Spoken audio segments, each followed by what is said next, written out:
मसीह की सबको। तो जैसा कि आज का वचन है, इब्रानियों 10:4 लिखा है, क्योंकि अनहोना है कि बैलों और बकरों का लहू पापों को दूर करे। तो पुराने नियम में जब हम देखते हैं कि लोग अपने पापों का प्रायश्चित करने के लिए, पापों को खत्म करने के लिए, पापों से छुटकारा पाने के लिए बलियां दिया करते थे, बैलों की, बकरों की और कई जानवरों की। अलग अलग तरीके से हम देखते हैं कि वहाँ पे बलियों के बारे में दिए। लेकिन बाइबल यहाँ भी इब्रानियों किताब में लिखा है कि ये अनहोना है, मतलब ऐसा हो ही नहीं सकता कि इन जानवरों की बलियों से किसी के गुनाह माफ हो सके। वो पाप जो हमने किए हैं उसका हर्जाना कोई जानवर अपनी बलि देकर के भरे नहीं। इंसान के पाप, इंसान के गुनाह इंसान के ही लहू के द्वारा खत्म होंगे, शुद्ध होंगे। पुराने नियम में जो हम देखते हैं, यहोवा परमेश्वर ने कहा कि कोई भी ऐसा नहीं मिला जो मेरे कामों को करने वाला हो, एक भी नहीं। तब परमेश्वर ने कहा कि मैं खुद ही जाऊंगा और यीशु मसीह के रूप में जब हम देखते हैं कि परमेश्वर खुद ही इस धरती पे आए, मनुष्य पुत्र बन करके आए, ताकि वो हर किसी के गुनाहों को खुद ले सके। क्योंकि बलियां देने के लिए किसी आम इंसान की नहीं, बल्कि ऐसे इंसान की जरूरत है जिसके अंदर कोई भी गुनाह ना हो, जिसने कभी कोई पाप ना किया। और धरती पे खोजा गया तो ऐसा कोई नहीं मिला, सिर्फ एक यीशु मसीह के सिवा, जो खुद परमेश्वर थे या परमेश्वर पुत्र बोल सकते हैं।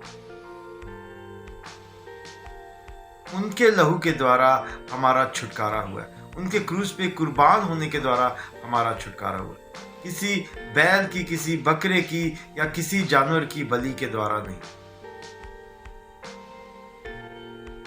वो एक ही बार उसने अपने आप की कुर्बानी दी और जाकर के परमेश्वर के, उस पिता के, बाइबल में लिखा है कि दाहिनी ओर जाके विराजमान हुआ, क्योंकि वो खुद ही परमेश्वर है, पिता, पुत्र और परमेश्वर। उसके लहू के द्वारा हमें छुटकारा मिला, ना कि किसी जानवर के खून के द्वारा। वो पाक लहू, वो पवित्र लहू सिर्फ और सिर्फ यीशु मसीह का ही है। तो जिसके लहू के द्वारा हमारा छुटकारा हुआ है, जिसकी बलि के द्वारा हमारा छुटकारा हुआ है, जो तीसरे दिन फिर मुर्दों में से जी उठा, तो हमें भी जरूरत है कि उसके रास्ते पे चले। हमारा छुटकारा यूं ही नहीं हुआ, हमने उस पर विश्वास किया तो हमने छुटकारा पाया। और अगर हम विश्वास नहीं करते हैं, ईमान नहीं लाते हैं, हम मसीह में आने के बाद भी अगर वचनों पे नहीं चलते हैं, तो हमारा छुटकारा नहीं हो सकता। उस छुटकारे के लिए हमें उसके वचनों पे चलना बहुत जरूरी है।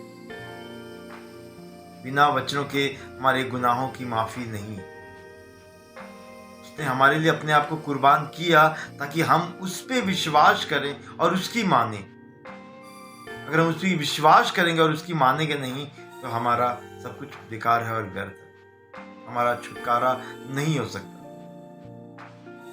हमें जरूरत है कि हम उसके वचनों पे चलें ताकि हमारा छुटकारा हो सके, ताकि हम अपने पाप से हम छूट सकें।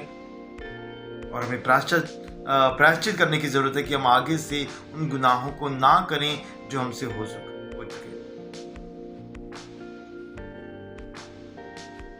आइए हम आज से वायदा करते हैं कि हम परमेश्वर के वचनों पे चलेंगे ताकि हमारा छुटकारा हमेशा के लिए हो सके। प्रायश्चित करेंगे कि आगे से हम गुनाहों को ना कर सके।